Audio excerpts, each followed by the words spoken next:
This is Bless Radio. It's Tuesday evening and it's 6 p.m. 6 p.m. Tuesday evening UK time.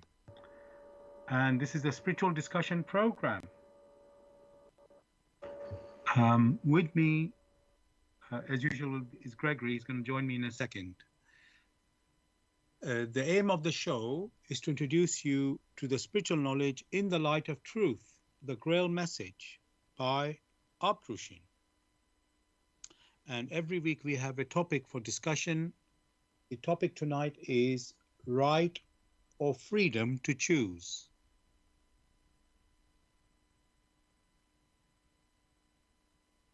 And you're well invited to join in this discussion to ask any questions or comments.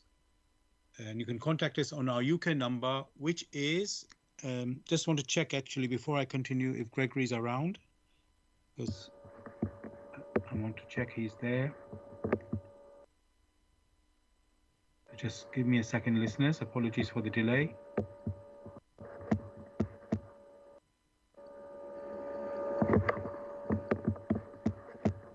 Just want to make sure he's there.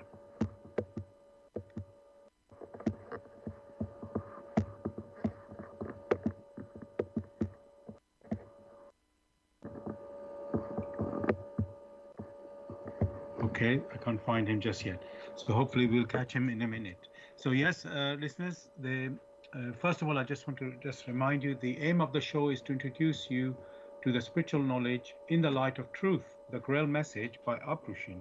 And the topic that we're discussing tonight is right or freedom to choose, which is a very hotly debated topic at the moment.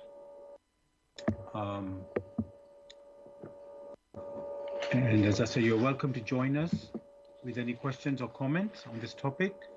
You can contact us on our UK number, which is 079 39 641 958. You can call, text, or use WhatsApp. And if you're outside of UK, it is 0044 79 39 641 958. Again, you can call, text, or use WhatsApp. And there's one other way to contact us, which is by going to the website where we are broadcasting. That is blessradio1, the number 1.com. And there, if you scroll down on the home page, you'll see a box called Bless Chat. You can type in any questions or comments there.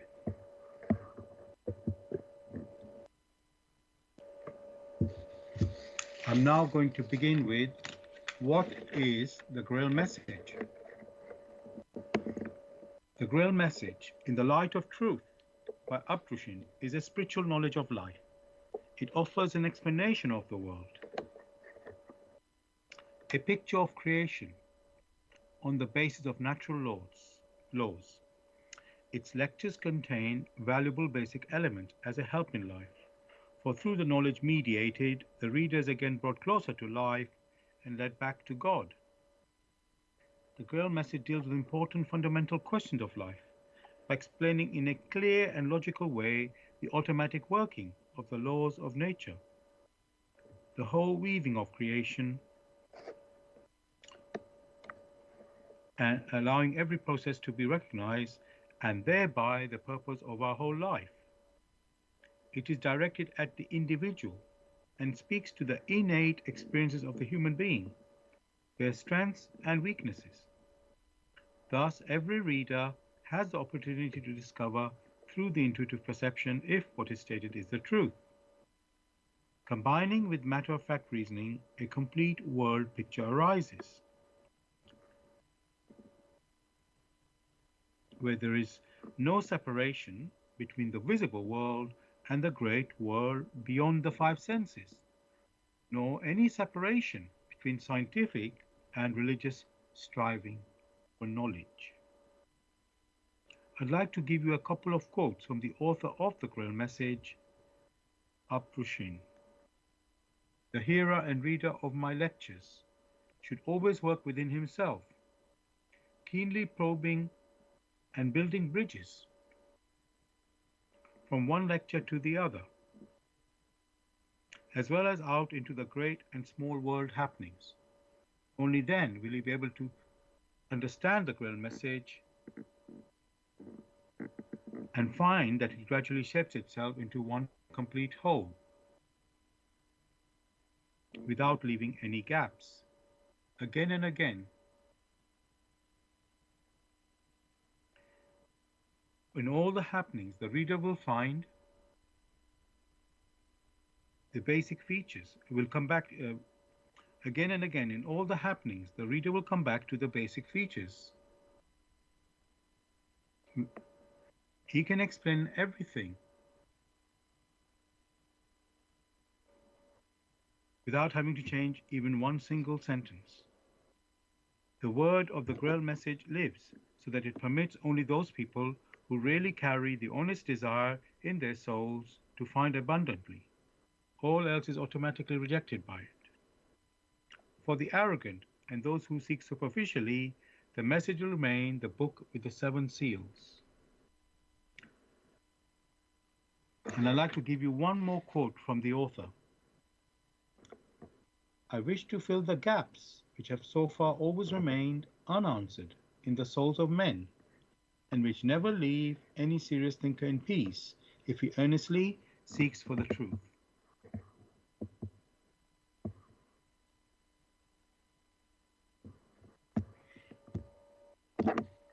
Just so, dear listeners, I want to remind you, the topic that we're discussing tonight is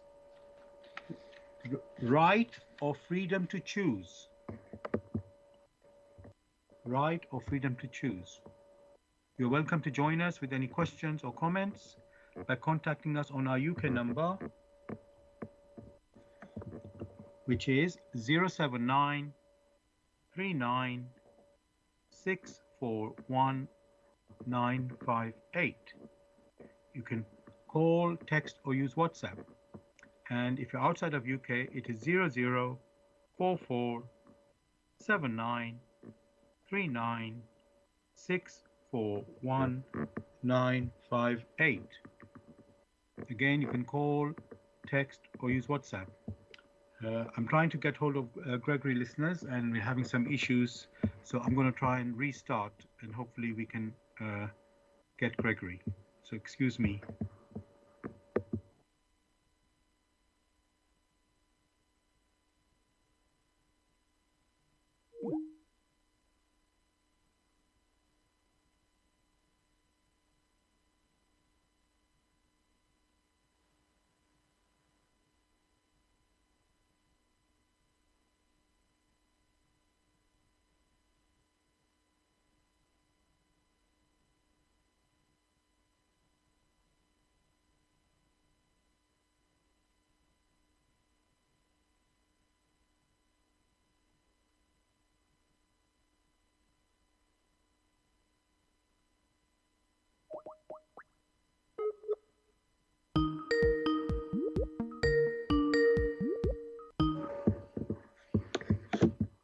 Thank you. Apologies, listeners, we got cut out, and I'm just trying to get Gregory to be in our call so that we can have a proper discussion, and I'm getting him now, hopefully.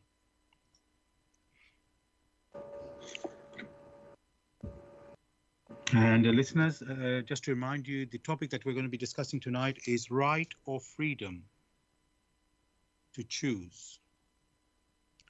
And as I said, you can join in our discussion with any questions or comments by calling us on our calling, texting, or using WhatsApp on our UK phone number.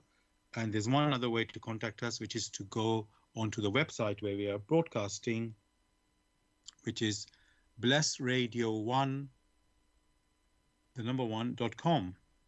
And there you'll find a search box.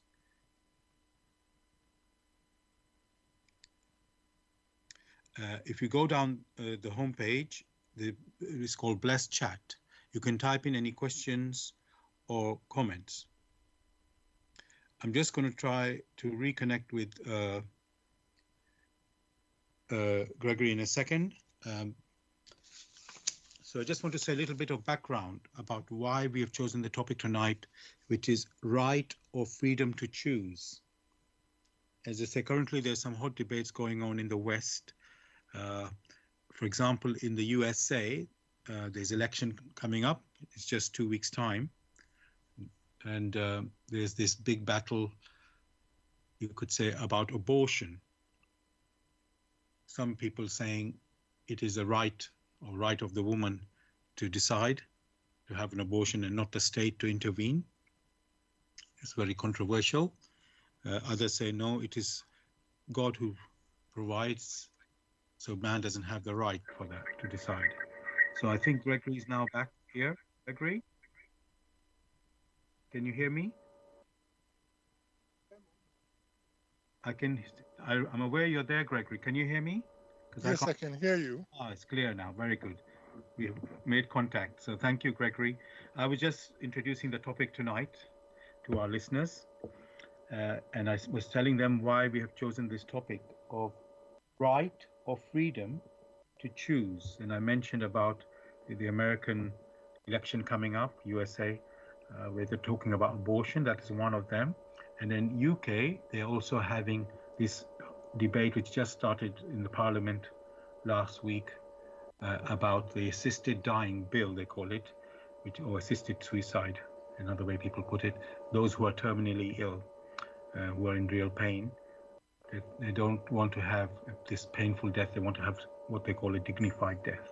So this is one of the reasons that I decided to go for this topic tonight. But there's more than that, because we are saying right or freedom to choose. So that can cover a lot of, well, everything in life, really. So, Gregory, I'd like to go through the meaning of the words, as I like to do in the dictionary, for the topic. So the first word we have is right. And I've got two meanings given in the... Actually, when I use the word right, it is more, the proper word would be rights rather than right, because as we'll see very quickly in the dictionary, the meaning is they're different. So I would like to, maybe I'll go straight to that. No, let's just have a look what the dictionary says. So the meaning of the word right, the first meaning, it says morally good, justified, or acceptable. So, Gregory, what do you say about this meaning?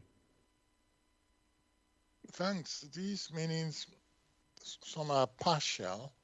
That means they really don't convey the whole picture, but they are pointing to a large extent in the right direction. However, one was expecting a context. So when even you mention morally good, you ask yourself, on what context? Yes, people, yes, because some people, what they call good, it could be not good, you can say, in different parts of the world even, it's possible. People could think this way. So yes, what is the context? Because different people, you could get different answers. And then you're lost to which one to go for. So what context are we talking about, Gregory? The context which we assume is basically the context of the laws of creation, of nature. Because all that exists has its framework on that particular context. So one cannot just ditch it or throw it away as if nature doesn't exist, creation doesn't exist, when we ourselves are an integral part of the whole. Right. Okay. Because there's lots to, this is very good. We can go deeper into all these points. So I want to go to the second meaning in the dictionary for the word right, and that is says true or correct as a fact. So again, Gregory, what do you say about this meaning? Again, you find that is is a pointer, or is it true or correct? What we normally ask ourselves, what is this framework in which something is true or correct? Look at human conflicts, and then you will find that one party says, oh, they are true and correct. The other party will say they are true and correct. So they are comparing one party to another party. If one wants to be on a neutral ground, then one must first consider the laws of creation through which all parties came into existence. Only from that standpoint can one make any judgment, if at all. Thank you for this answer, Gregory. I'm seeing your response on the meaning there, because what I'm seeing there is again, like you said, context. There's a perspective. If you look from, let's say, you said two parties. One party's perspective, they say I'm right, we are right, and the other party also says we are right, but they're in conflict, so they can't both be right, or maybe both of them are even wrong. So it's like a quite something. So then we have to say, okay, what is this context or perspective that we should be looking for? And as you've said, it's the laws of creation through which we have come about into existence. So that is the bigger perspective for sure. So for sure we can examine that and look at that. I now want to move to the, let's say, the proper word that I was using really for this topic tonight. Again, to remind listeners, the topic we're discussing tonight is right or freedom to choose. And this word right actually is more, the word I was looking really is rights, like human rights, let's say. So, so I looked that up this in the dictionary as well, the word rights. And now I came up, looks like I came up with three definitions. The first one, it says qualities such as adherence to duty or obedience to lawful authority that together constitute the ideal of moral propriety or merit moral approval. Sounds a bit wordy. I'm going to say that again. So this is the meaning of one of the meaning of the word rights. Qualities such as adherence to duty or obedience to lawful authority that together constitute the ideal of moral propriety or merit moral approval. Gregory, what do you say to this one? There is no need to change anything without considering a perspective, for that is what has been lacking in human discussions. So what you find is that they're talking about rights. But what is, the question one must ask is, what is the perspective when rights are mentioned? Rights basically must be tied to responsibilities, must be tied to features which enables the human perspective or the human personality to operate. But this is then tied to the responsibilities. So most of these definitions you find in these areas, they lack the holistic picture, and it is that partiality that has been exploited by many different factions to justify their activities. Thank you so much, Gregory, for that.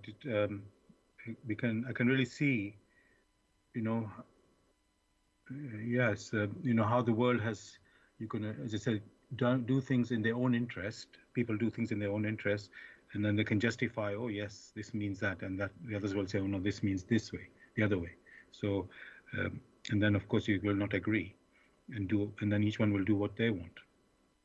But that's what they want. But is that really, in quotes, right? You know, is it really right what they're doing?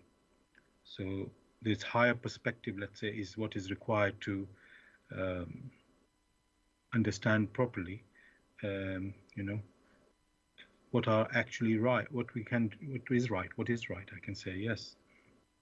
Um, so yeah, let's continue. I've got okay. So another meaning of this word rights is uh, it is in the interest that okay. There's a better meaning here. Something that one may properly claim as due.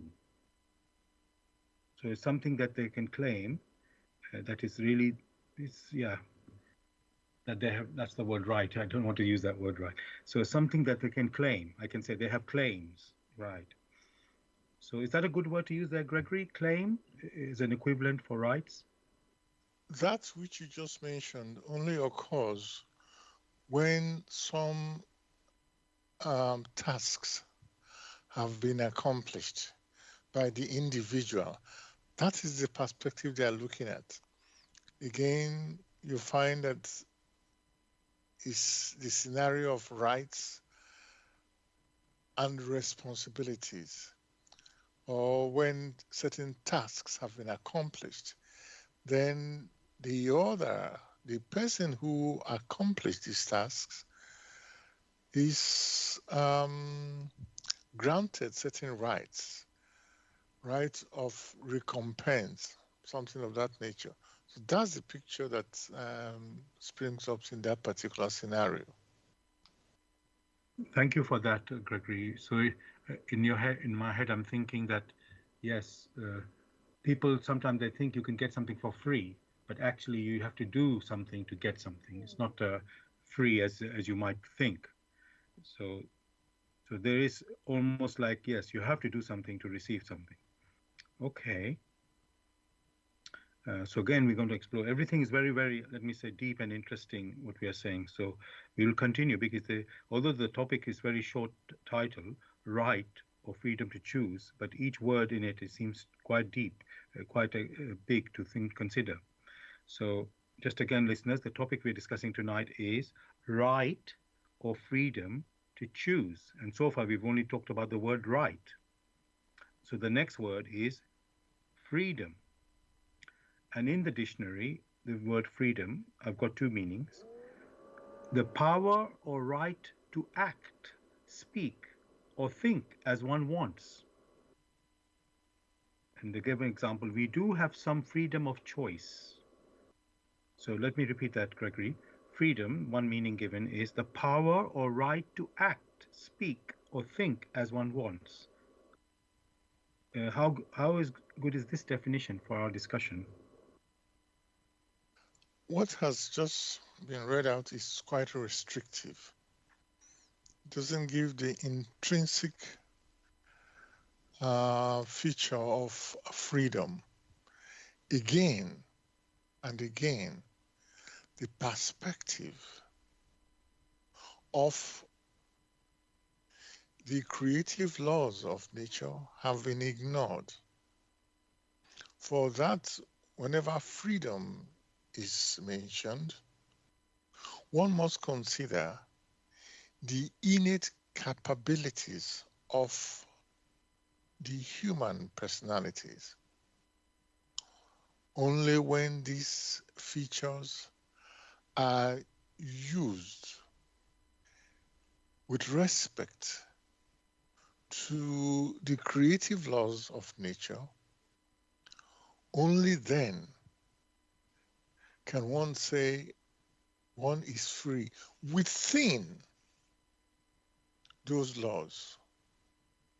So if you have the case where the laws are violated, then one cannot talk about freedom. Or is it right to talk about the freedom to violate the human personality? The violation of the human personality is such that there will be no continuity. Will that be freedom? Freedom not to be when everyone wants to be? Therefore, you will have that the perspective that the creative laws of nature furnishes. Only within that perspective can one talk about freedom. Else, there is no freedom. Thank you, Gregory, for that again. It's really the context or the perspective is so crucial. Um, so yes, we're going to explore that again in a minute, a bit more in further. So now, Gregory, there's a second meaning for freedom in the dictionary, and that it says the state of not being imprisoned or enslaved. What do you say about this one? Again, these are pointers. Not being in prison. Yes, what is in prison? Is it the human prison? Or I wonder what you mean by prison there. And when enslavement is mentioned, what do they understand by enslavement? So these are the things which need clarification. Gregory, thanks for that. If I refer to the previous definition, your enslavement of your freedom, which is freedom to act, speak, and think. So that would be I think they are looking at that type of imprisonment, you know. So in that reference, I know you have already pointed to that this freedom is actually much wider than the dictionary definition. But I think when they're talking about slavery, they're talking about that you have not freedom um, to act, speak, or think as one wants. So that is the slavery. You can call it slavery, yes. Um, so they're saying the opposite of slavery is freedom, basically. Well, one is very careful not to subscribe to such. For when considered a bit deeply, you will find that any personality first is granted the abilities to have thoughts, to perform deeds, and also to have intuitions. So these are three different categories. And anyone who is free is only free because the intuitions, the intuitive perceptions, impress on one's thoughts. That means they resonate. And one's thoughts impress on one's deeds. That means they resonate. If, however,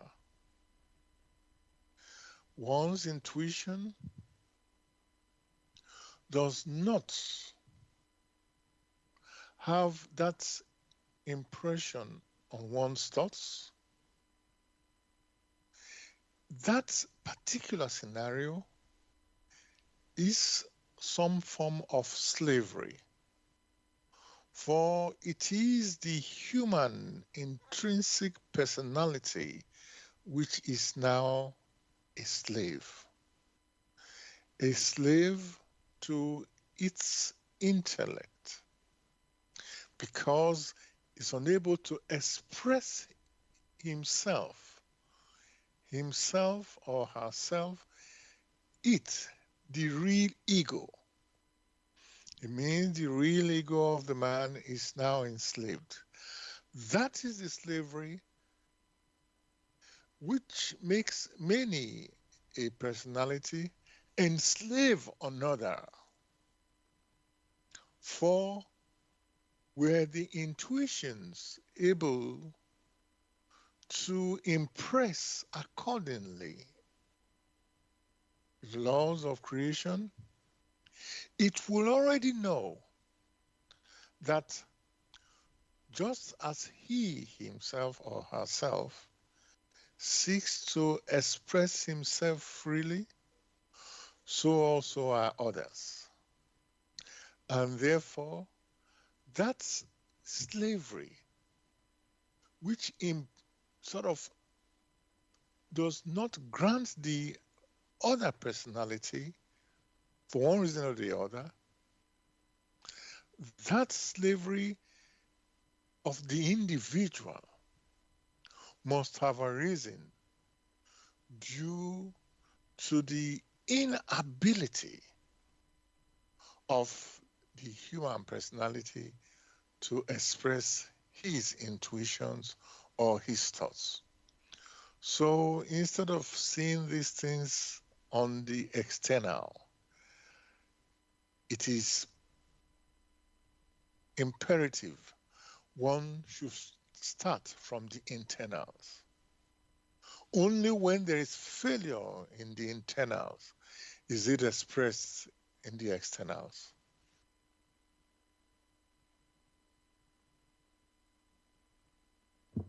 Thanks very much, Gregory, for that again explanation and picture you've painted there. Now, let me now go to the last word, which is choose in the topic. Again, the topic is right or freedom to choose. So in the dictionary, the meaning of the word choose, it's given a couple of meanings. The first one, pick out someone or something as being the best or most appropriate of two or more alternatives. So I'll say that one again. This meaning of the word choose, the first meaning, pick out someone or something as being the best or the most appropriate of two or more alternatives. Gregory, what do you say about this one? Again, you have one thing being compared to the other. And that is good because it's a pointer. However, one must look at things in a holistic manner. And that word that you just mentioned, the other more holistic expression could be selection or filter. That means when a choice is mentioned, it means you must select. There are alternatives. There are more. It's more than one, and there are so many. So you have to select. You have to choose, or you have to filter. And this filtration again, there must be three different categories. The categories of the deeds which are observable using one's five senses, the category of one's thoughts. We are assailed by many different thoughts every second, every minute, every day.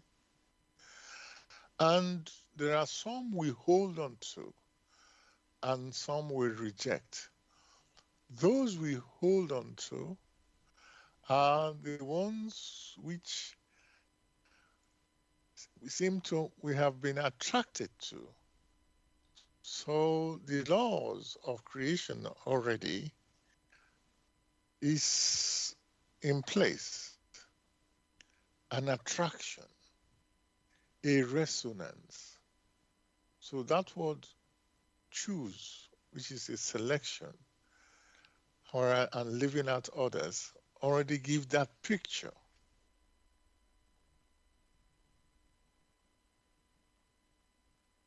Thanks for that, Gregory. And the other meaning in the dictionary for the word choose is decide on a course of action. So anything to say about this one? That is precise enough. That's what we've been describing. Yes, that's good. Thank you for that.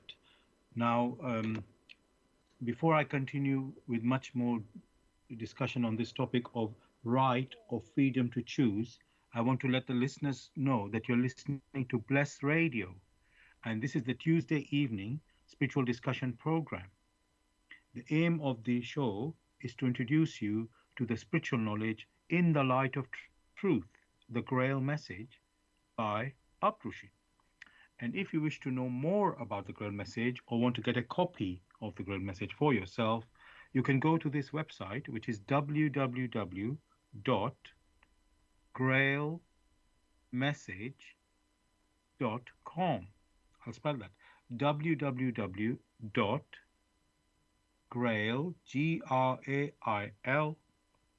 message, MESSAGE.com. And as I mentioned, the topic we are discussing tonight is right or freedom to choose. If you have any comments or questions, you can contact us on our UK number, which is 079 39 641 958. You can call, text, or use WhatsApp. And if you're outside of UK, it is 0044 79 39 641 958.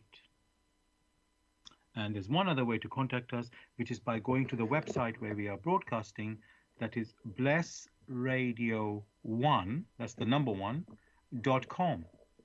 And if you scroll down on the homepage, you will see a box called Bless Chat.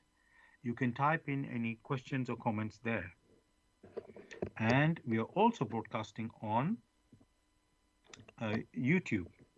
Go to youtube.com and type in the search box Bless Radio 1, that's the number one again, space live stream. That's for our live show, which we broadcast on Tuesday evenings, 6 p.m. to 8 p.m. UK time. You can also listen to the recording of this show the next day, again on YouTube. Go to youtube.com and type in the search box Bless Radio 1, that's the number one there again, space Grail Message, space the topic of the show, which tonight is right or freedom to choose. You can, of course, listen to our recording of our previous shows as well, again on YouTube. Thirdly, we are broadcasting on Zeno, that's ZENO.FM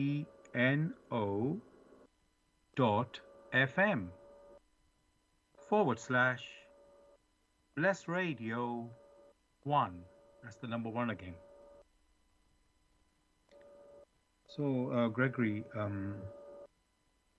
this we're calling it right or freedom to choose.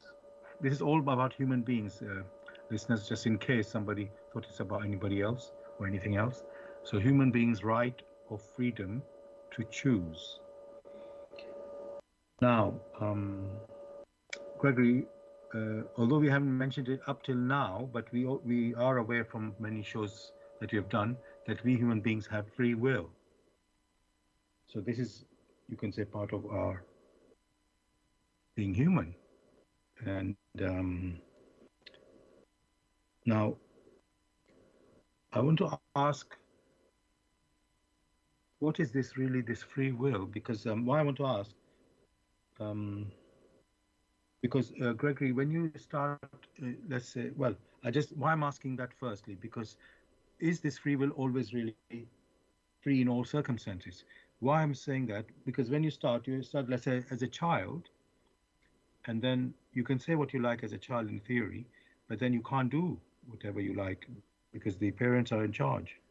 So I know that's a very, I'm making it very complex, but I just want to get this concept of free will, correct in our, or get a better, good understanding of what this free will actually is.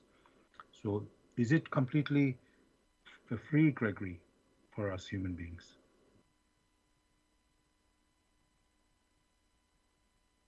You talked about free will. That free will basically is that intrinsic feature of the human personality to make decisions, which decisions have repercussions, or in accordance with the laws of creation, these decisions, be they in deeds or in thoughts or in intuitions, these have reciprocal activities. It is because there are reciprocal activities that is what really grants or defines whether one has a free will or not. We want to carry out activities and there were no reciprocal activities tied to it, then one may say, oh, I'm free to do whatever I wish or whatever I want. But that is not the case. Therefore, that's what freedom or free will, whatever one cares to call it, must be in the context of the laws of creation, such that when these reciprocal activities arrive, these returns may either elevate the human personality or may not elevate the human personality. In the case of not elevating the human personality, then you have that free will, which has been granted, now becomes something else. That means the human personality suppresses itself.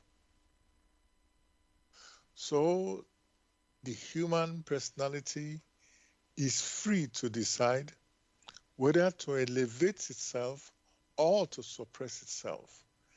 That decision, that possibility of selection is intrinsic to the human personality. For were it not, then the human personality, with its intrinsic ability to attract, will attract everything, and therefore will not be able to make progress.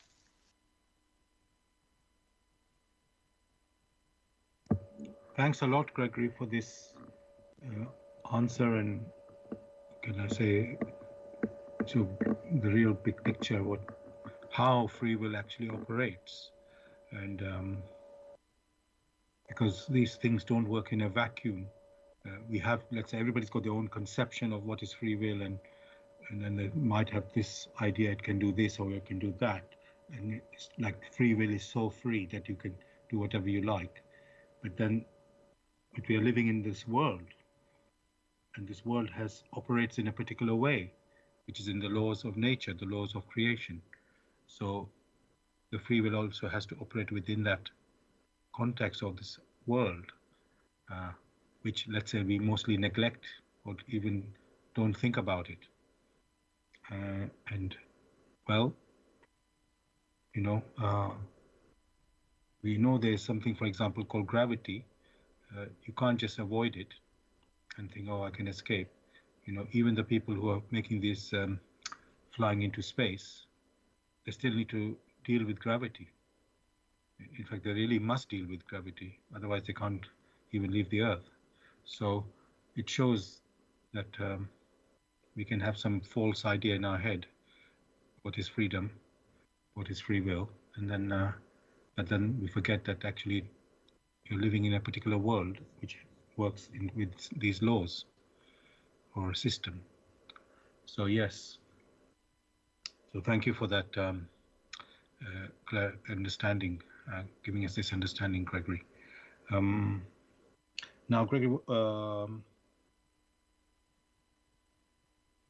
so this free will operates within these natural laws, as you have said, Gregory, the laws of creation, and there are consequences when you do something, making decisions. You said earlier, making selection. So you're making a decision, and then there's a consequence when you make a decision. It's like you're going from A to B, and you pick a road.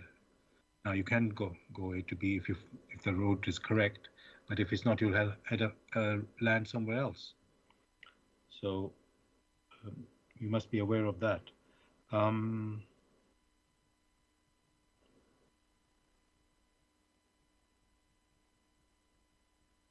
Now, Gregory, there was another question. I know I was asking multiple questions.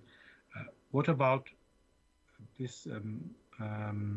I saw that, as an adult, we're operating in this world where the laws are there. What about a child? Does he have any free will, or he only gets his free will until they become adult? A child more or less operates on the level of imitation. So when you watch children, they imitate what they find in their environment. So one may not even talk about free will until it gets to an adult, where in accordance with the creation laws,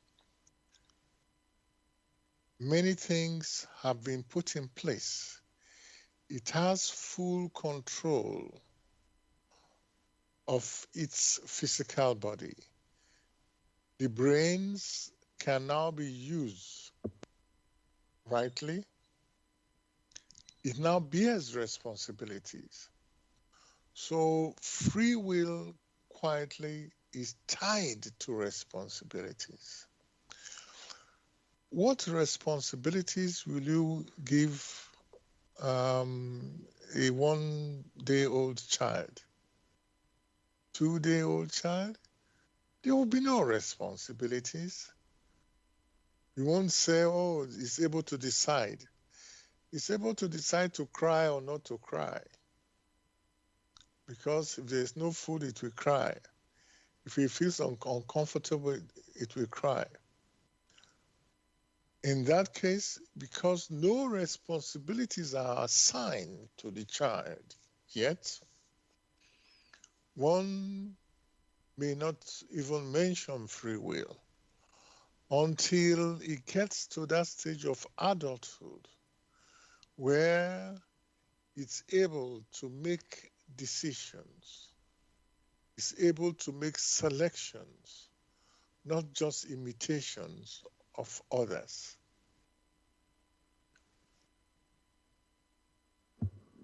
Thanks a lot, Gregory, for giving this answer. This topic is incredible because we can ask endless questions, and we're getting to basically to going through the fundamentals, you can say, of this concept of freedom and free will. So now we know Gregory is inherent within us, but it operates within these laws of nature. Now, I was wondering, Gregory, can another person restrict our free will?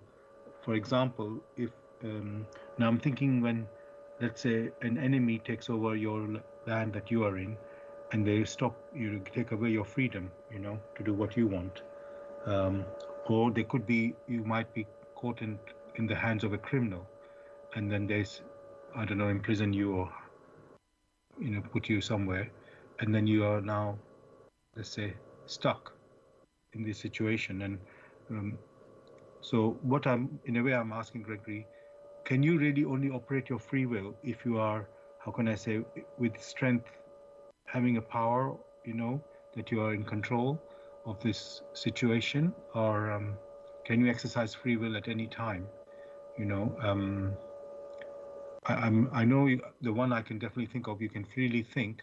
You may not be able to act as you wish, but if your enemy has taken you over or a criminal has taken you over, you would be free to think, but you may not be free to act.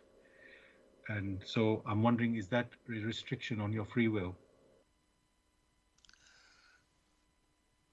When free will is talked about, there are always restrictions.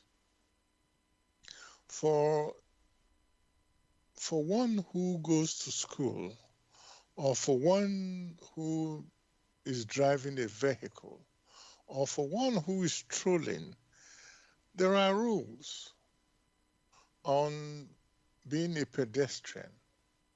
There are rules on even riding an animal in the streets. There are rules for those who take bicycles. There are rules for those who use motorcycles or vehicles. So these rules are there. In compliance with these rules, there is safety. That does not necessarily mean a restriction of the free will. As has been discussed, that which is referred to as free will must resonate with the laws of creation. Else, you will find there will be no harmony.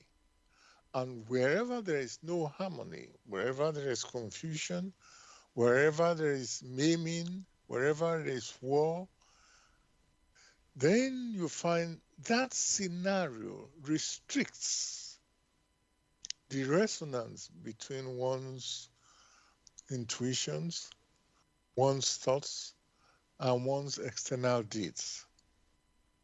So one cannot just say, oh, because somebody is around is restricting me. There are rules. If that particular rule which is being put in place does not permit of harmony, then the so-called intruder violates these laws in which there will be returns. Therefore, it is true that restrictions are available, but the question is, what is the motive behind these restrictions? These are the things that really restrict and that really give us the perspective of the free will. For one who is going to the hospital for some treatment in which they must carry out some operations,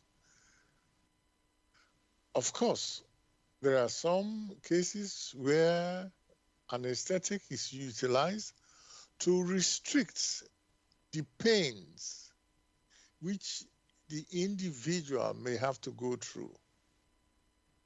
What does one say to that? So it is the motive.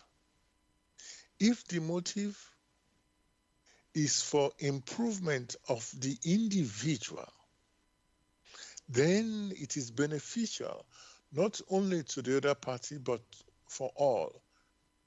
There again, you find this one for all and all for one comes into play.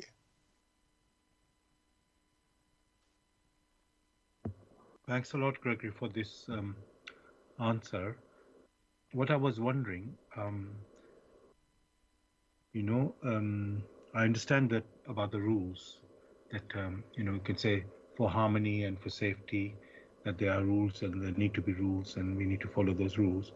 But when there's an enemy, for example, taking over your country or your place, and they're imposing what they want, which is against what you want, and then it looks like your free will is restricted there. Uh, but it looks like the reason it's being restricted is because they have more power than you have. Maybe they have more resources, more weapons, or something like this. So one wonders, is our power being restricted? Freedom being restricted because of the resources one party has over the other party?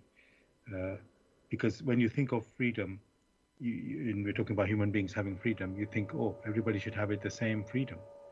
But somehow, in history, you see, oh, one party has more, basically has more power, and they overturn your freedom. So this is what I'm wondering: is our freedom restricted due to the power of, let's say, our, you could say, I'm going to use the word enemy, or yeah. Consider when the discussion started, mention was made of one's deeds which are perceptible using the five senses.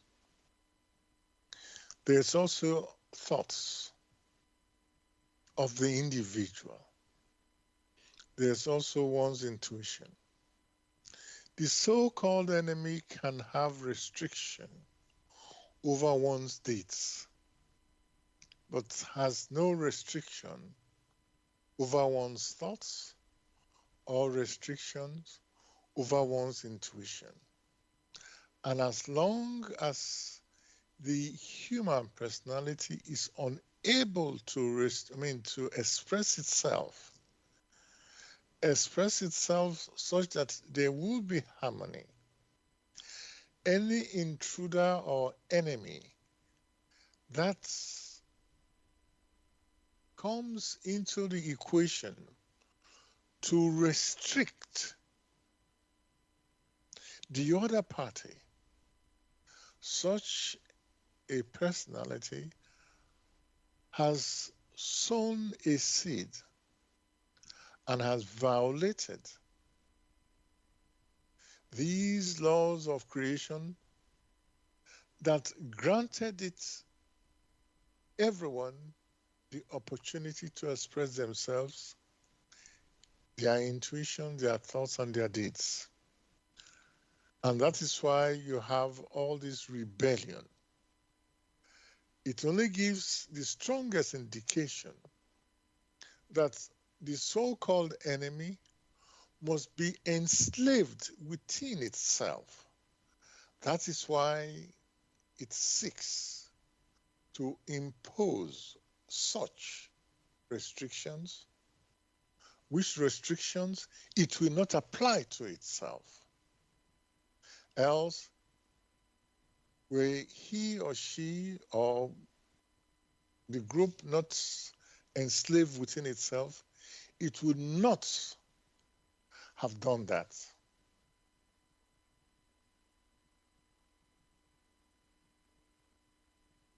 Thanks a lot, Gregory, for this answer. I've got much more to ask you, actually.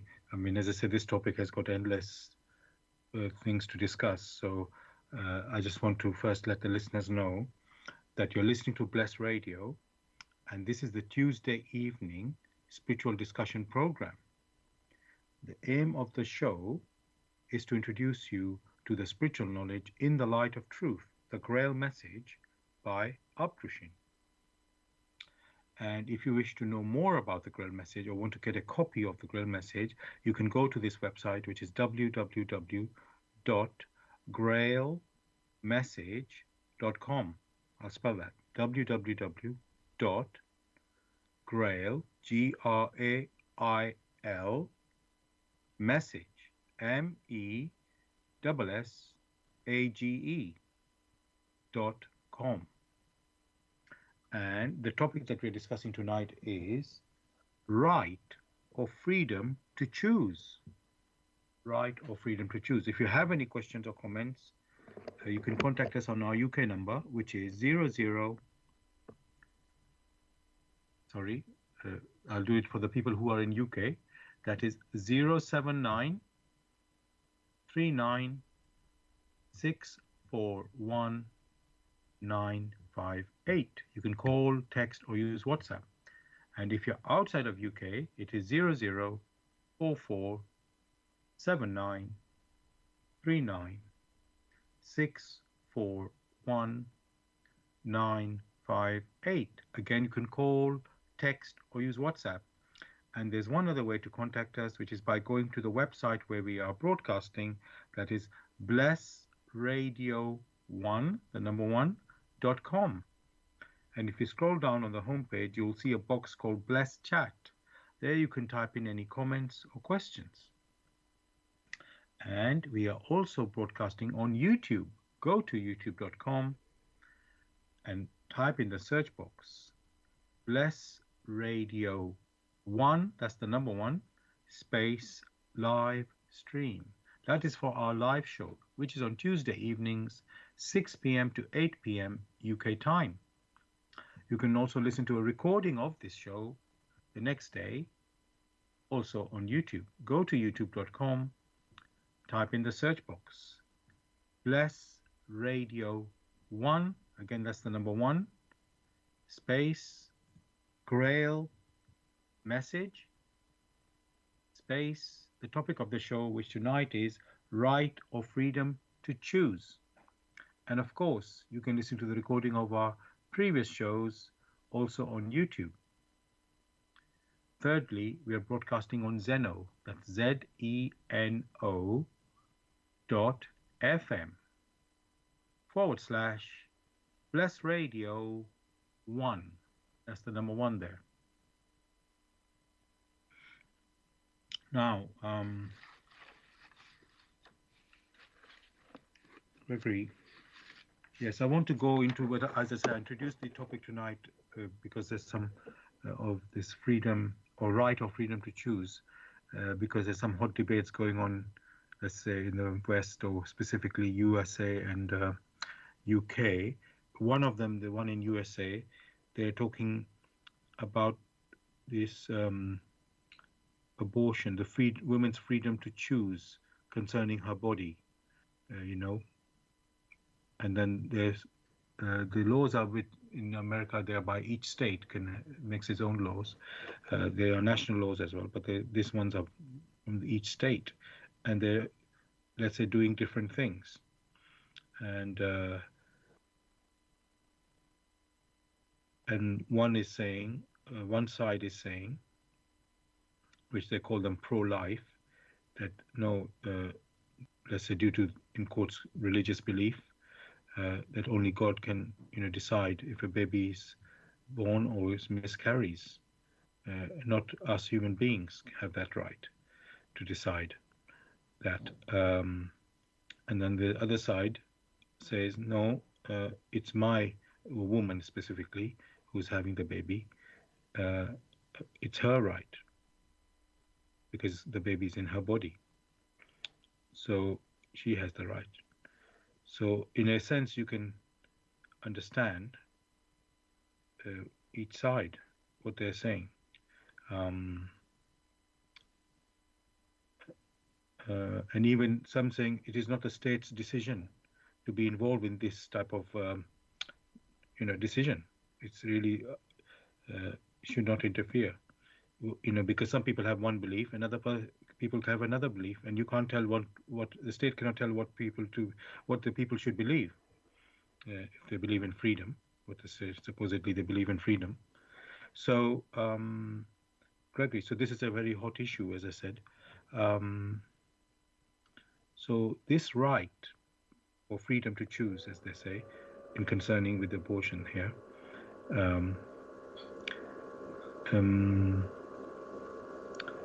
yeah, what can, how should it be dealt with, Gregory? I don't know how to put the question now. Is it right? One side is right, the other side is wrong. The problem has always been human opinions. Human opinions because they compare one statement to another statement. With that, then you find that one has taken a stand, the other one has taken another stand, and they look at themselves. What has been lacking, again, is this perspective, which is the perspective of the natural laws of creation, through which they themselves came into existence and through which all that exists stands. Once things are examined and weighed along such, then there will be clarity. Of course, the human personality has the freedom to be. That means it needs continuity, or not to be. That means it wishes to eliminate itself. That freedom can never be taken away from the human personality. What is needed is the thorough education of knowing what these laws mean. If many a personality realizes that there are reciprocal activities in deeds, that there are reciprocal activities in their thoughts, and that there are reciprocal activities in their intuition, and whatever activities they engage in, these will have returns. Then many a personality will reflect much, much deeply. Currently, many only discuss it as a matter of philosophy, not as a matter of personal conviction. And as long as they lack that personal conviction in these laws of creation, then the debate continues. No one debates that when you use a sharp object to pierce yourself, it will hurt you. There's no debate about that, because not only do many people sense this, they know it. They have seen it. But because many are not sure of reciprocal activities visiting them, they consider themselves safe, and therefore they can do as they wish, whether it be for abortion or against abortion, whether it's with people decimating others in gossips or with their guns or not. All these things have their basis in the lack of understanding of these laws of nature. So the first lesson is to have clarifications. It is no use comparing one statement to another, for do we know the motives behind this comparison? Someone carries out an action. Are you sure of the motives? Many can hide their motives. So, if it is possible one way or the other, for many, not only to discuss these things as a pastime, but to also exhibit their inner motives, then a step has been taken further in which many may judge. But that which is right must be right in accordance with the laws of nature, such that when the returns manifest to the human personalities here on earth or hereafter, these returns, once they manifest, may uplift those which uplift the personality. Those ones are good and are right. Those which suppress the personality, of course, that cannot be good, for the human personality wishes to make progress. So it's no use taking one step forward and 3 steps backwards. By the time you repeat that again and again, the next movement is backwards. So all these arguments, the for and against, those who express themselves never tell of their motives, why they are for or they are against. What they do in their private quarters is very different. Their thoughts are very different. Many may talk about certain things, but that doesn't mean their thoughts agree with what they are talking about. This is what we call diplomacy. So that question really should not arise. Who is right and who is not right? For the laws of creation are clear enough as you yourself are making plans to improve on your environment, so also are others. Whether the others have to be here on earth in flesh and blood, or those who are approaching you. What many keep ignoring is the environment around the individual. This environment makes it possible for unwanted, or what one may say, unwarranted activities. Therefore, the individual must be vigilant, must be alert. For in vigilance and alertness, in all faiths, in deeds, in thoughts, and in one's intuition, the human personality is able to protect itself such that that which has now precipitated as an earthly deed, such will not precipitate. And therefore, the discussions of for and against will vanish. Just as the human personality most of the time makes itself incapable of perceiving of the blessings which are supposed to be of help to him or her, they are also able, with a free will, with a firm will, change their environment in the way they care to think, in the way they respond to their intuitions. So whichever situation one is in, if one cares to call it a challenge, the question is, how does one respond to these challenges?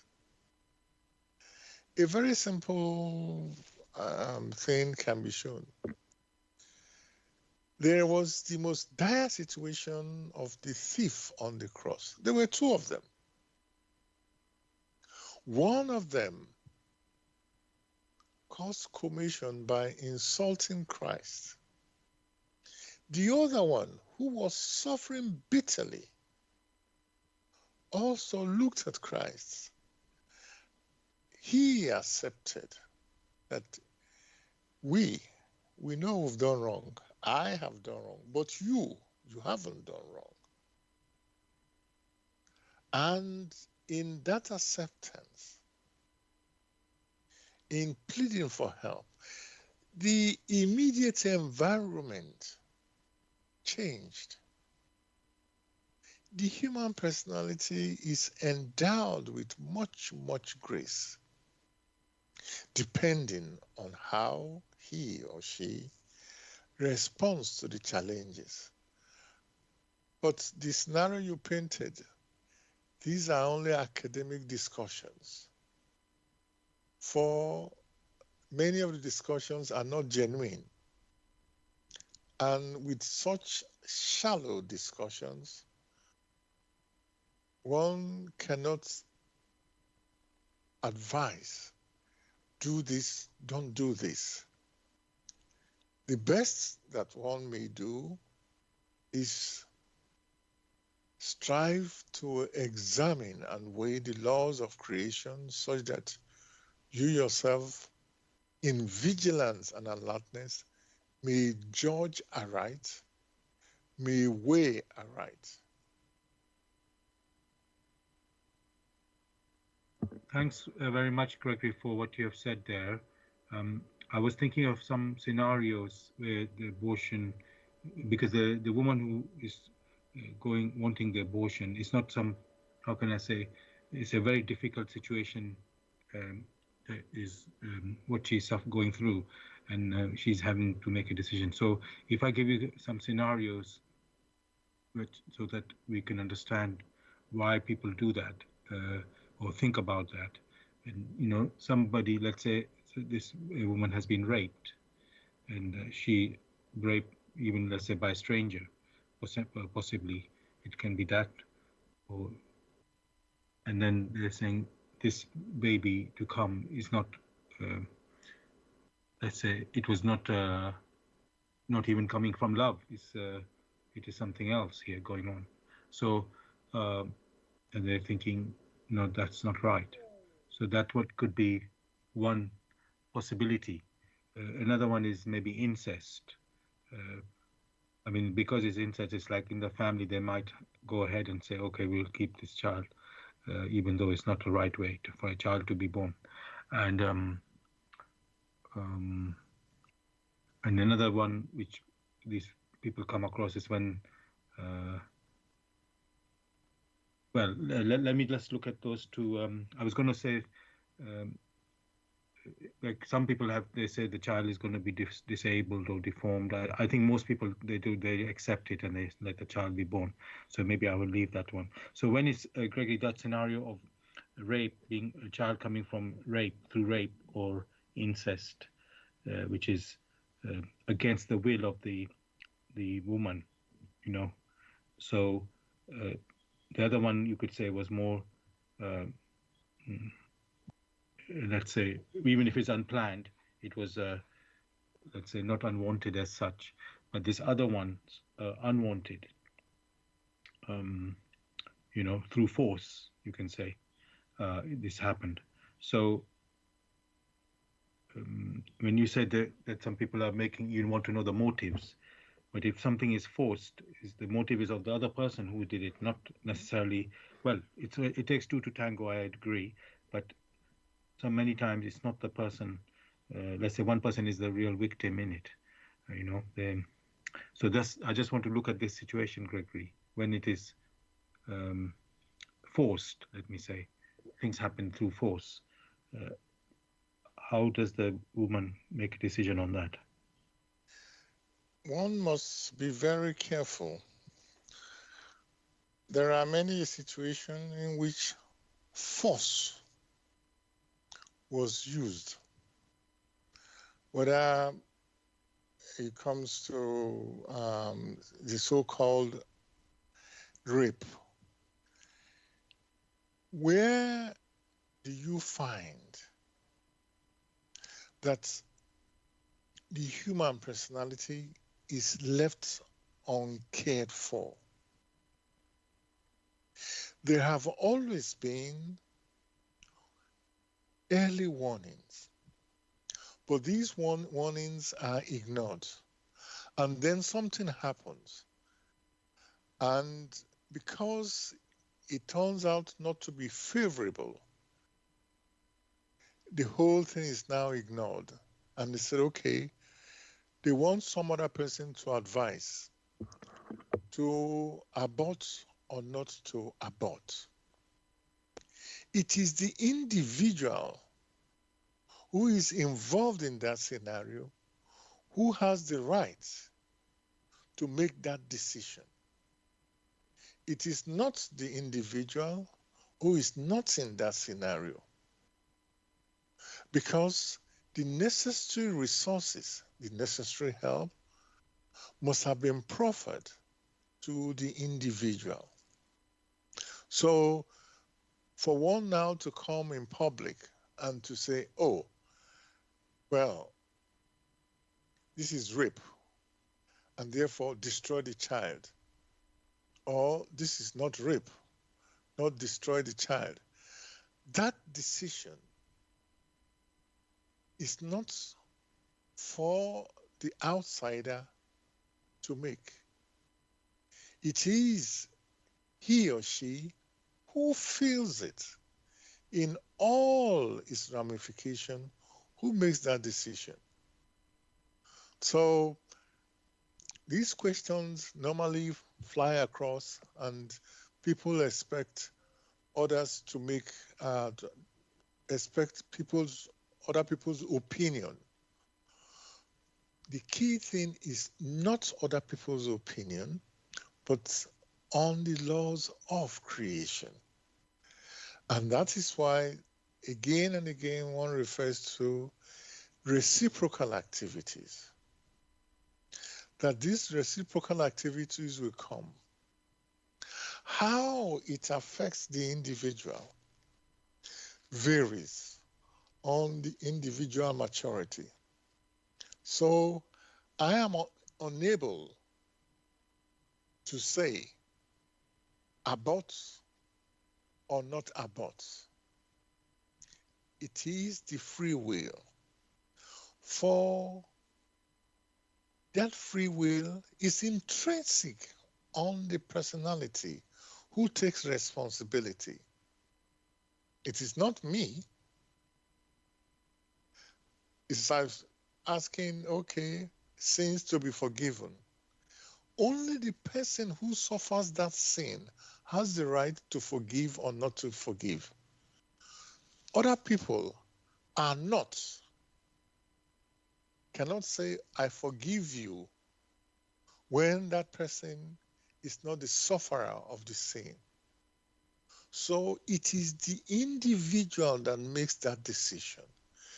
The sufferer or the person who was raped, that is now between that person and the so-called rapist. So these questions must be considered in the right context. That the person who had been raped, so-called, has the free will to decide to keep or not to keep. Others are just opinions. And if these opinions do not resonate, if the opinion of the person raped does not resonate in accordance with the laws of creation, then the reciprocal activities, of course, will come and will prevail on the long run. So it is not right for one to just voice an opinion when one really has not experienced this, or has any empathy in the whole scenario. To abort or not to abort, to live or not to live, to be or not to be, that is dependent on the individual and is a consequence of their free will to make a decision.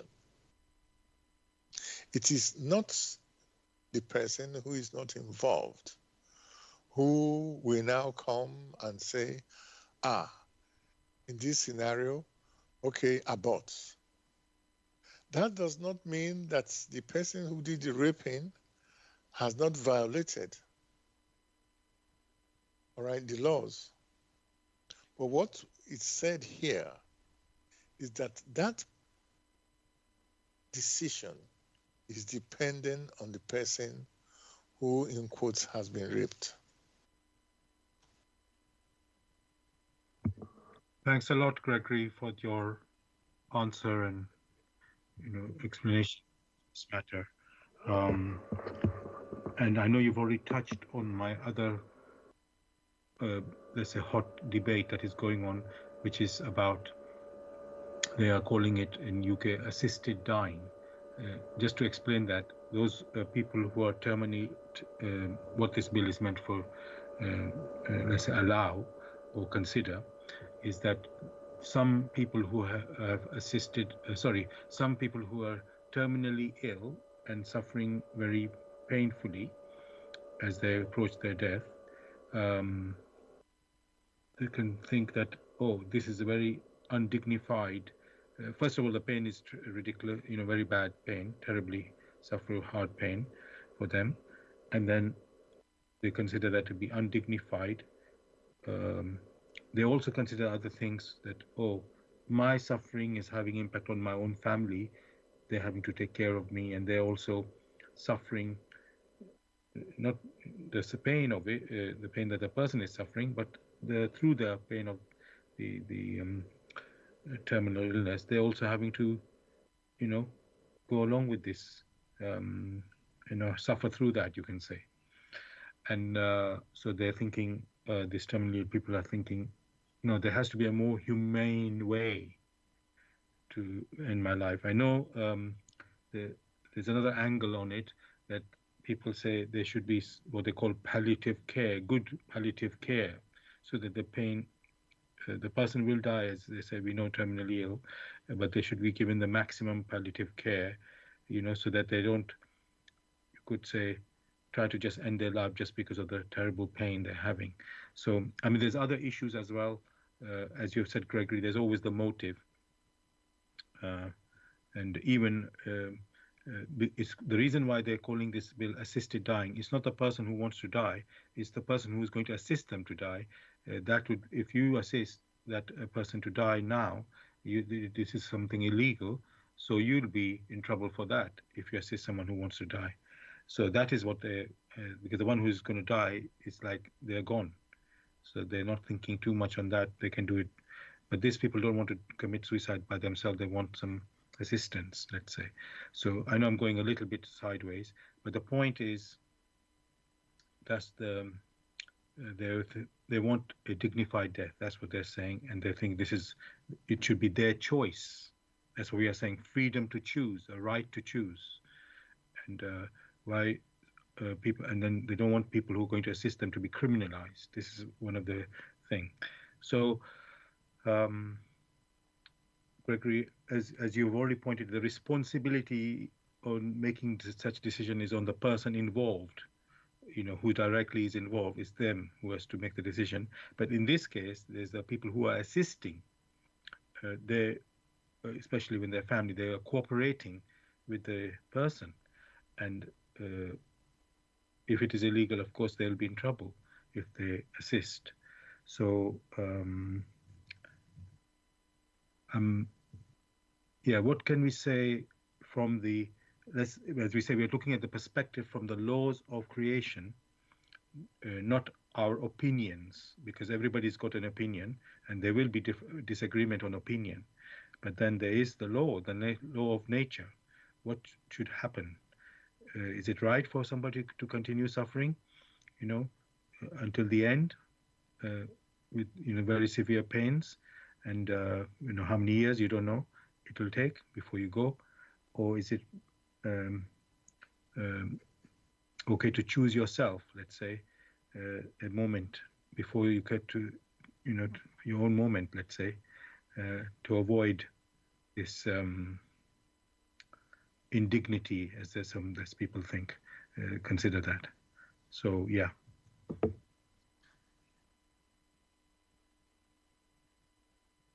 You will find when someone is unwell, there are medical facilities to help to reverse that, such that the patient becomes well in health, well in physical health that appertains to the person that is in flesh and blood. That is one case. There is the other, in which one's thoughts, in these thoughts, one is able to make decisions freely, but again, that is tied to the world of matter. And then there is one's intuition, in which one is able to intuit on different scenarios. The scenario you just mentioned is that of the earthly body. That is one scenario. In this scenario, the person that has the physical body undergoes pain and wishes to terminate the use of his physical body. That is one scenario. The other scenario in thoughts, in which you find that sometimes people are mental cases. In that scenario, in which there seem to be confused thoughts, because you have two personalities who are struggling to make use of the physical body, because you find that the rightful owner that made it possible, that has incarnated through that physical body, has either through shock or some other thing in dabbling into certain areas, has caused it in such a mental state in which sometimes it lives a double life. The first scenario of the physical body, because of pain, some people wish to end their life on earth. That means they do not wish to endure the pain the way it is. The second scenario are those sometimes when there's improvement on their state and they now come to reflect on things which they themselves must have done. They wish to end their lives. These are two scenarios which here on earth is prevalent. The question is, how should one approach to find a solution in accordance with the laws of creation, such that it will not burden other people? The first scenario, for one in physical pain, wanted assisted death. The second scenario is not asking for assisted death. They just do it by themselves. They don't even ask people any question. In that second scenario, you will find that others, because others are not involved, the reciprocal activities will impact on that person, and it takes full responsibilities. Fair is fair because he or she made that decision. The scenario you are talking about, in which the individual makes a decision and wishes others to assist it, that means to bear in the responsibility to stop its continuity, is not a fair decision. For you have that in accordance with the free will to make decisions, the individual is free to be or not to be. That's a personal decision. Now, to rope other people in and say, I'm in pain, and therefore assist me to eliminate myself. Now, if the scenarios or if places are swapped, would he himself or herself have been able to do that? Again, this becomes a personal decision.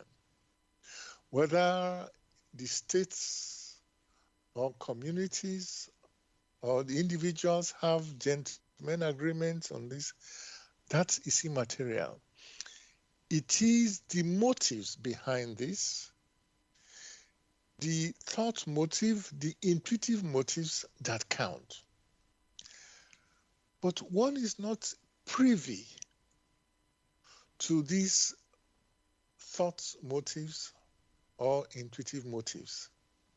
Since one is not privy to it and one is unable to make decisions in accordance with these laws of creation, how can one then go ahead and help to eliminate another?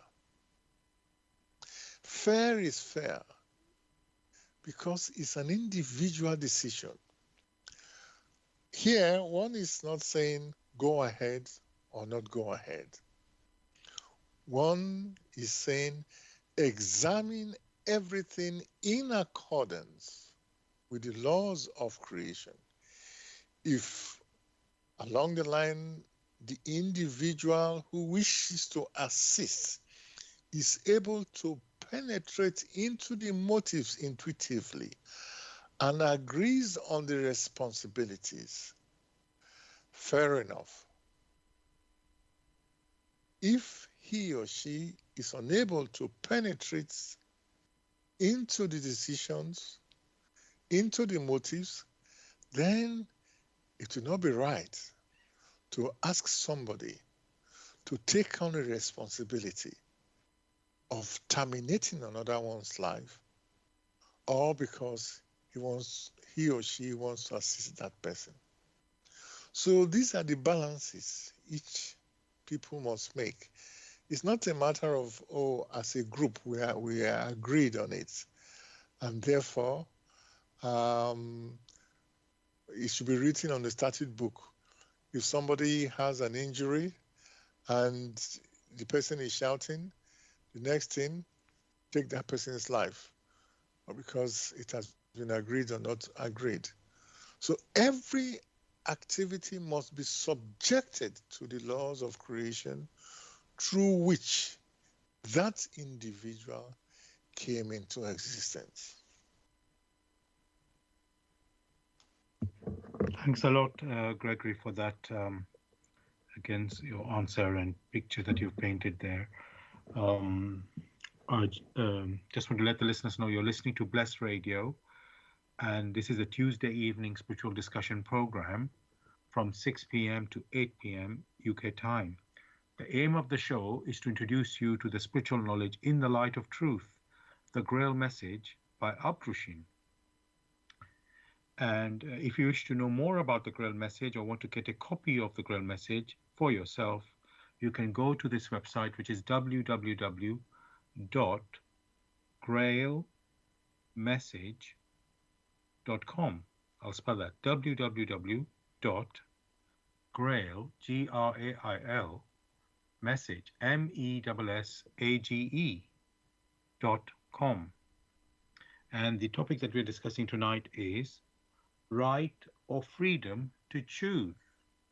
Right or freedom to choose. You're welcome to join us with any questions or comments by contacting us on our UK number, which is 079 39 641 958. You can call, text, or use WhatsApp.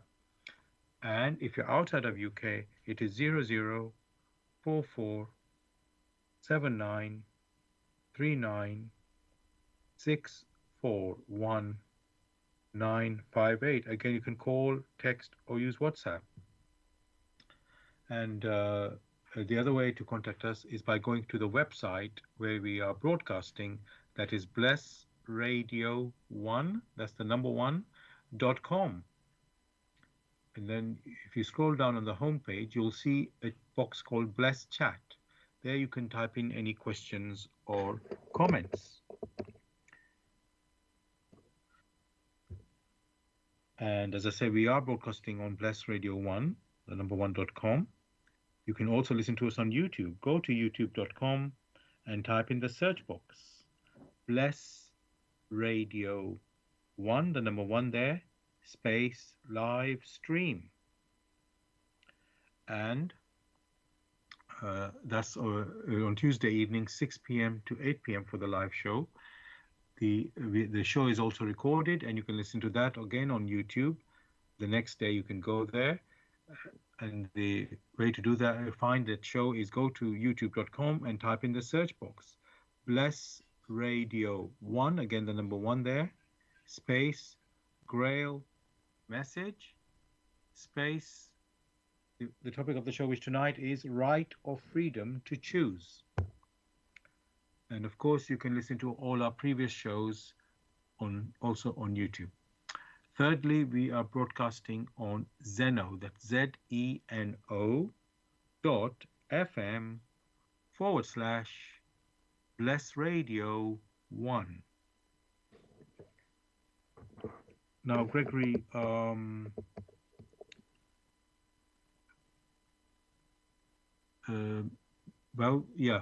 we human beings, we've been talking about slavery and things earlier on. And even in today's world, unfortunately, people somehow think they are superior.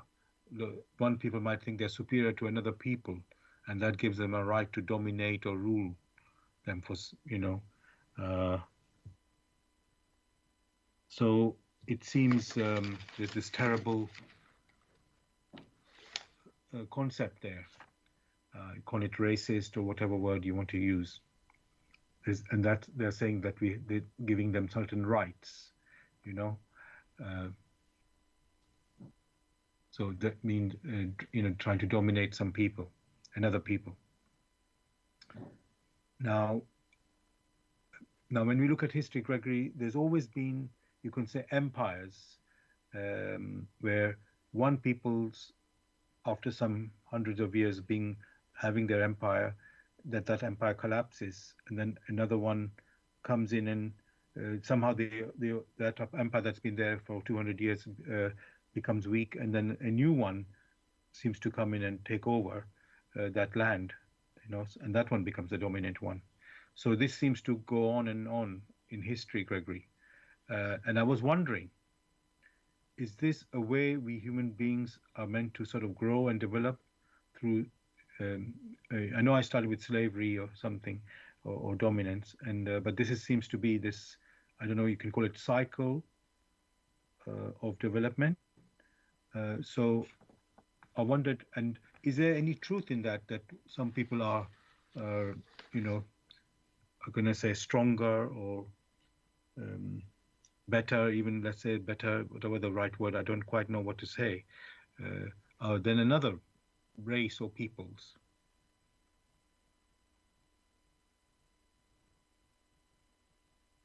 It should not be expected that all the peoples here on earth are of the same maturity.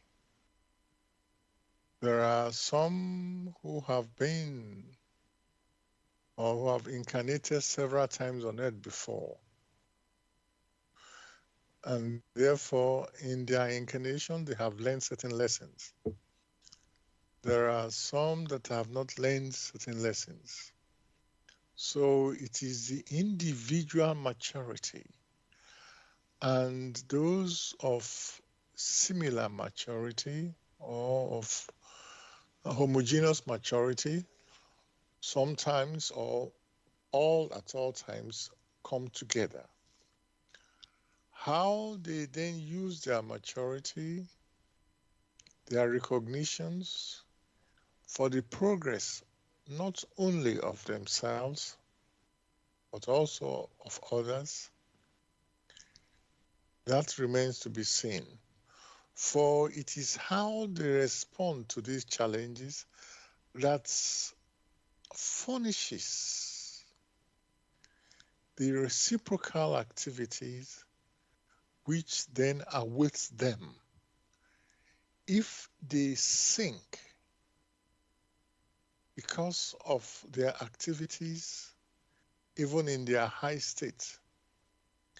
Then that sinking will ensure that in their next incarnation, they will be amongst people who are of such maturity that suits that reciprocal activities which is in accordance with the accumulation of peoples. After all, a nation is only an accumulation of peoples of, to a large extent, similar qualities. So, with the human activities, by human activities, one is talking about the deeds, one is talking about the human thoughts, and above all, the human intuitions. How these three interact while the human personalities on earth varies. However, one thing is clear, that just as the laws of nature permitted the human personality to incarnate in a particular society, so also with the laws of nature guide the reciprocal activities to this individual here on earth or hereafter or back here again. How he or she progresses varies. It is only out of harm's way when it has, as a human personality, enters paradise as a self-conscious human being. In that case, it is fully well acquainted with the operations of these laws and in resonance with these laws is able to influence others, is able to become an example to others.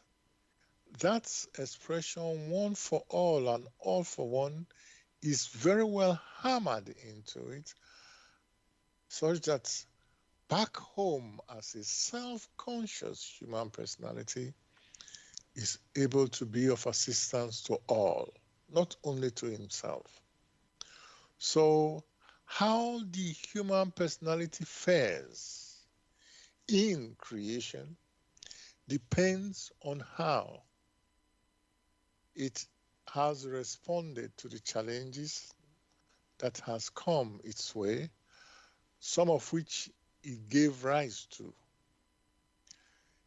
The nation where he or she incarnates varies.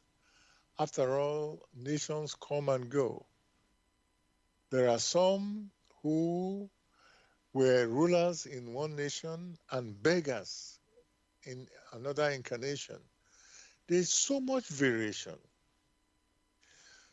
To bring clarification into this, such that the confusion that has prevailed will be minimized and vanished, the walk in the light of truth, which walk explains what the light is, explains what the truth is in accordance with the laws of creation, is available such that each individual must make a decision how he or she wishes to make use of the help that has been furnished, of the help which is available to all, such that they can make use of it. The simplicity of the laws of creation is such that for anyone who is of sincere volition, firm, unflinching, the individual is able to make progress, such that all the confusing pictures, the bandage which seem to have blocked his or her eyes, this bandage falls in all naturalness, such that the individual is able to perceive, to learn the lessons of the past, make use of its maturity for the present, and also prepares for the future. It is not as challenging as many may consider, for he or she who strive after the light and after the truth, he or she who makes that effort must find their way to their origin as self-conscious personalities.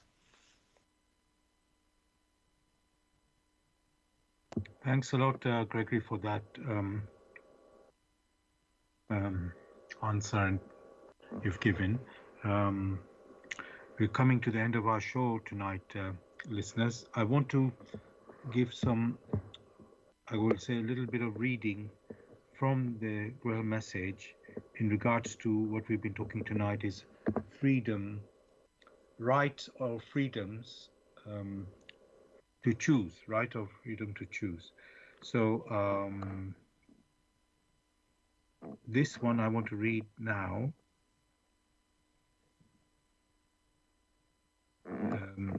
I know it's quite, let's say, well known. And this is from the lecture in the Grail Message called Morality. When I say well known, when I read it, it will make sense. So this is the lecture in the Grail Message called Morality.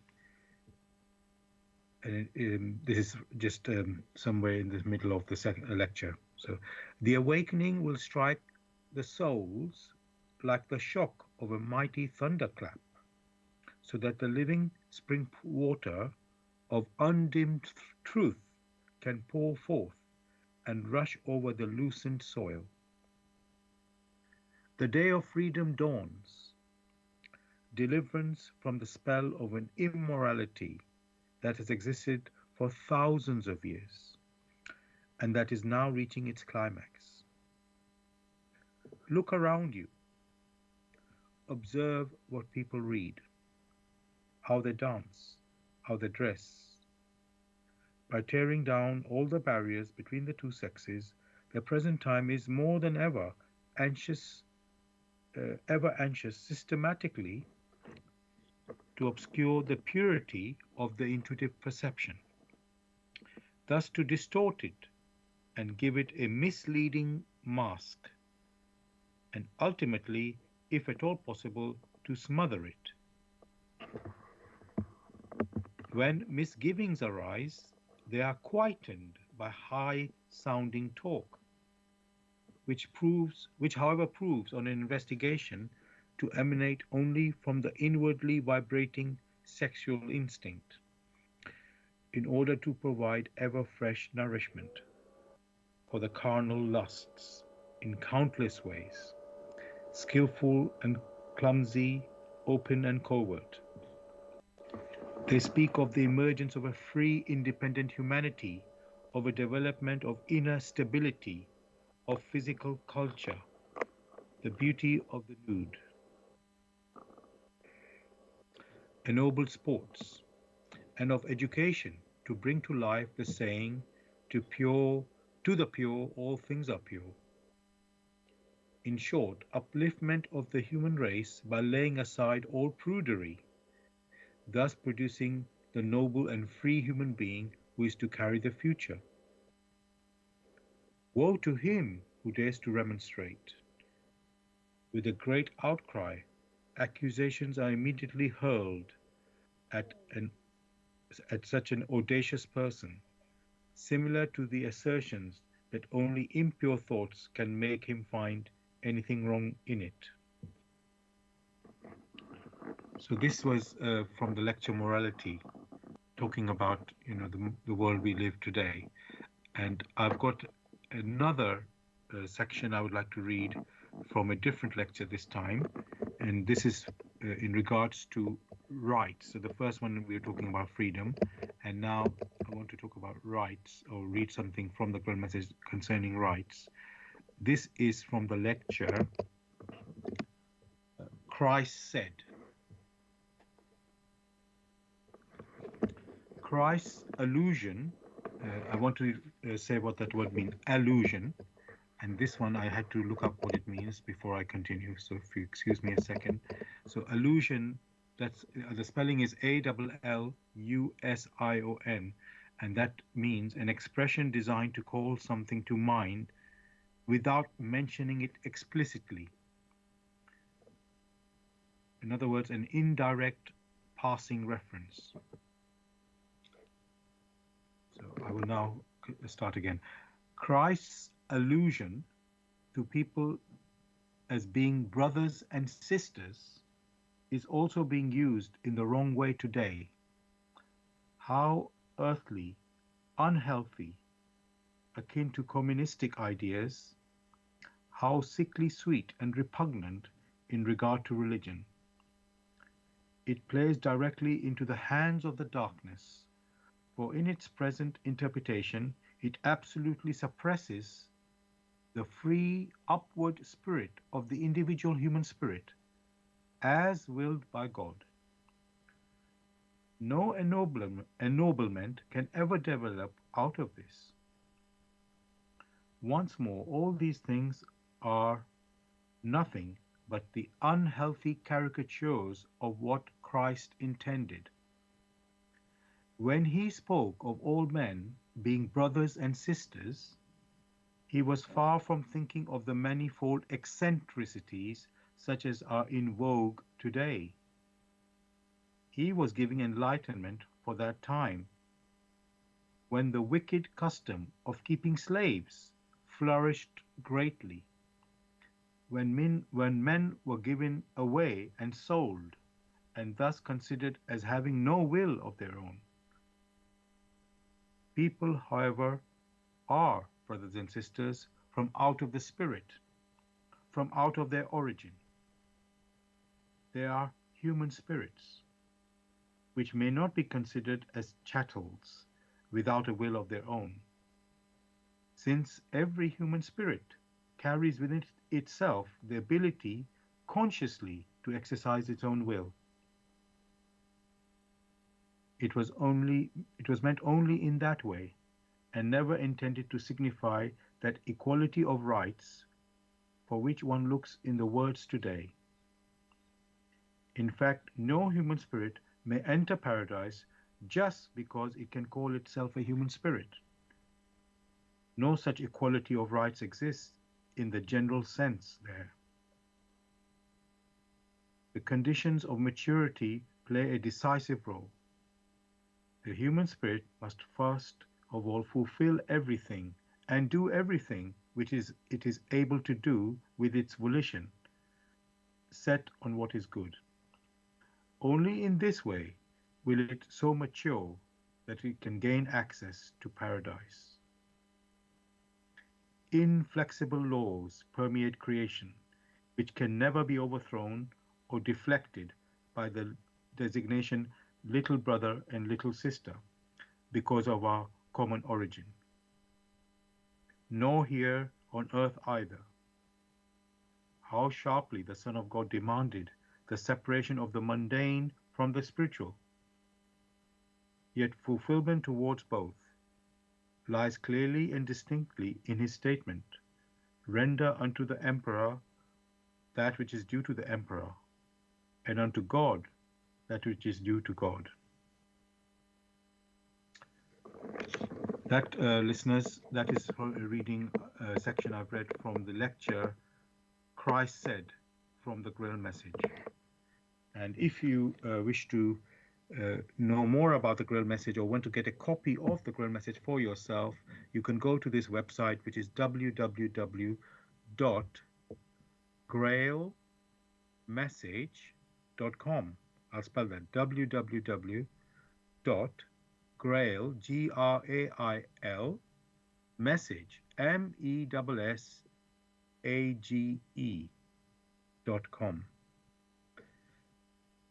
Dear listeners, I hope you've enjoyed listening to the show tonight on the topic of right or freedom to choose. Gregory, is there anything you'd like to say to the listeners to say goodbye? Wishing listeners a beautiful week.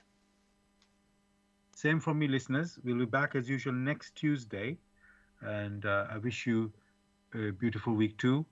And we'll be back, as I said, Tuesday, 6 p.m. to 8 p.m. UK time with another topic.